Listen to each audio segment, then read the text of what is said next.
Hello everyone, welcome to the video. आज की video में हम 8th क्लास के chapter algebraic expression and identities को सॉल्व करेंगे। हम इसमें समझेंगे कि टर्म्स क्या होती है, कोफिशिएंट्स क्या होते हैं और उसके क्वेश्चन सॉल्व करेंगे। सबसे पहले बात आती है टर्म की। अब सब कुछ क्वेश्चन सॉल्व करने से पहले हमें कुछ चीज़ें समझना ज़रूरी है।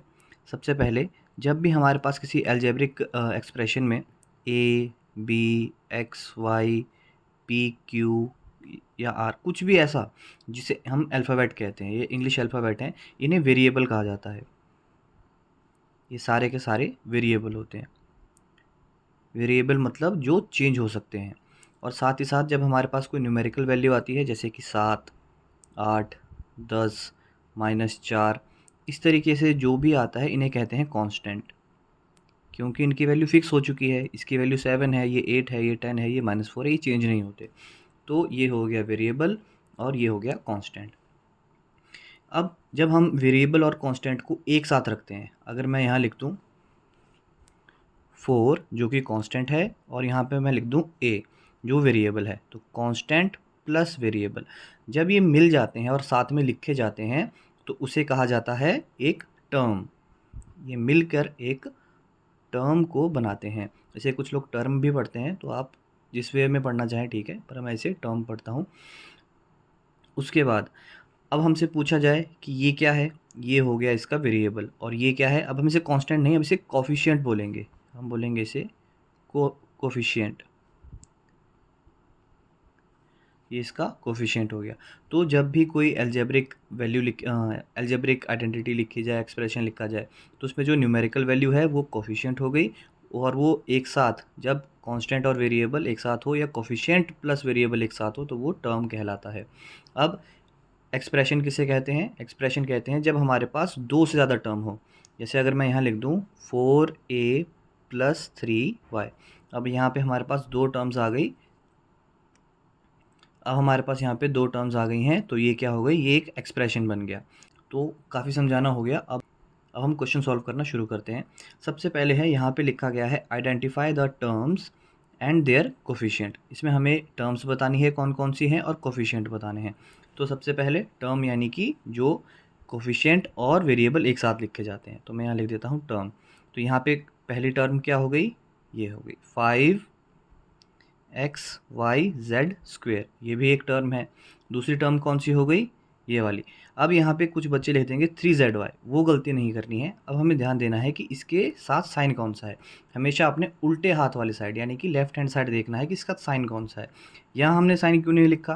क्योंकि यहाँ पे कोई साइन दिया ही नहीं था, और जब कोई साइन नहीं दिया जाता तो वहाँ पे हमेशा प्लस होता है। तो प्लस के साइन को हम नॉर्मली नहीं डिनोट करते। अगर वो आगे आ रहा हो तो अलग बात है, लेकिन स्टार्टिंग में हम प्लस वाले साइन को नहीं लिखते हैं बेसिकली। तो दूसरी टर्म क्या हो जाएगी? -3zy। तो इस क्वेश्चन की दो टर्म्स तो हमारे पास आ गई। अब इनके कोफिशिएंट क्या होंगे? तो पहली टर्म का कोफिशिएंट क्या हो गया? Numerical value 5। और दूसरी टर्म का कोफिशिएंट वैल्यू क्या लिखेंगे? 3 नहीं, हम लिखेंगे -3। साइन का हमेशा ध्यान रखना है, इसी की वजह से क्वेश्चन गलत होते हैं। तो यहाँ आ जाएगा -3। तो नेक्स्ट क्वेश्चन है। नेक्स्ट में पहली टर्म क्या है? अब यहाँ पे तो कुछ भी नहीं है, यहाँ पे सिर्फ 1 लिखा गया है। यहाँ आगे सिर्फ x लिखा है और यहाँ पे x² लिखा है। तो क्या हम इन्हें टर्म्स कहेंगे? हम कहेंगे। क्यों? क्योंकि देखिए, जब किसी वेरिएबल के साथ कोई भी वैल्यू नहीं होती है तो हमेशा 1 तो होता ही होता है। तो ये दोनों तो हम आराम से हम पढ़ सकते हैं कि ये टर्म है। अब यहाँ पे ये एक एक्सप्रेशन में यूज़ हो रहा है, ये वाला 1। तो जब इसके साथ ये वाला 1 है, इसके साथ प्लस का साइन है, फिर एक और वेरिएबल है, तो ये एक क्या बन गया? एक्सप्रेशन बन गया। तो एक्सप्रेशन में हमेशा टर्म्स लिखी जाती हैं। तो टर्म्स के अंदर हमारे यहाँ पे क्या आएगा? 1x और x², ये तीनों ही इसके टर्म्स हैं। और कोफिशिएंट क्या होगा? कोफिशिएंट हमारा 1 ही होगा तीनों के लिए। 1, 1 और 1। तो मैंने सिर्फ एक ही बार लिख दिया, कोफिशिएंट इसका 1 होगा। चाहे तो अलग अलग करके लिख सकते हैं, कोई इशू नहीं है। नेक्स्ट है 4x² y² -4x² y² z² plus z²। अब पहले तो यहाँ पे टर्म्स कितनी हैं? तो जितने साइन यहाँ पे हमें दिखते हैं उनसे एक ज़्यादा ही होती है। दो साइन दिख रहे हैं यानी कि 3 टर्म्स हैं। तो पहली टर्म कौन सी हो जाएगी? पहली टर्म है यहाँ पे 4x² y²।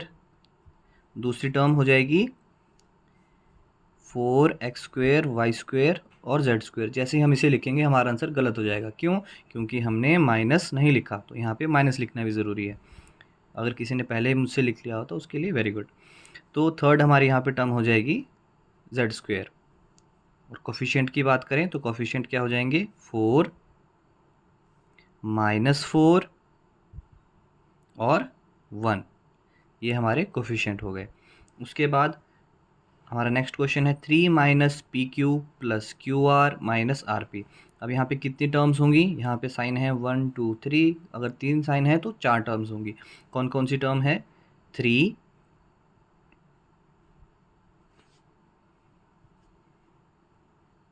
कॉमा -PQ, अब ध्यान रखना है साइन का, कॉमा PQ, अब यहाँ पे प्लस है, सॉरी QR, यहाँ पे प्लस है तो मैं इसे नहीं लिख रहा हूँ, और उसके बाद -RP, ये आ जाएंगी इसकी टर्म्स। कोफिशिएंट क्या क्या होंगे इसके? 3 कॉमा -1, यहाँ पे कोई भी नंबर नहीं है तो हम 1 ही लिखेंगे। उसके बाद 1 और उसके बाद फिर से -1। तो इस तरीके से हमारा ये क्वेश्चन भी सॉल्व हो गया। नेक्स्ट हमारा क्वेश्चन है x/2 + y/2 - xy।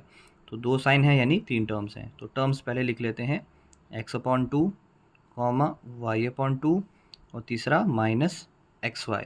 ये हमारी 3 टर्म्स इसमें आ गई। अब कोफिशिएंट क्या क्या आएंगे? अब देखिए यहाँ पे कोफिशिएंट क्या है? अपॉन में है 2। अब मैंने पहले भी कहा है अगर यहाँ ऊपर कोई भी नंबर नहीं है तो हमेशा 1 तो होता ही है, तो ये बन जाएगा 1/2।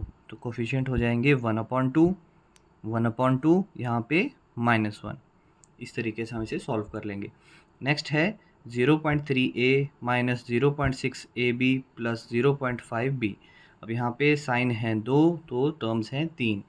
तो पहली टर्म कौन सी हो जाएगी? पहली टर्म है 0.3a, दूसरी है -0.6ab और तीसरी है 0.5b। इस चीज़ का हमें ध्यान रखना है। इसके कोफिशिएंट क्या क्या होंगे? कोफिशिएंट हो जाएगा 0.3, सेकंड वाले का -0.6 और थर्ड वाले का 0.5। इस तरीके से हम अपना क्वेश्चन को सॉल्व कर लेंगे। ये बहुत ही इजी और बेसिक से क्वेश्चन है, तो आई होप आपको ये समझ आए होंगे।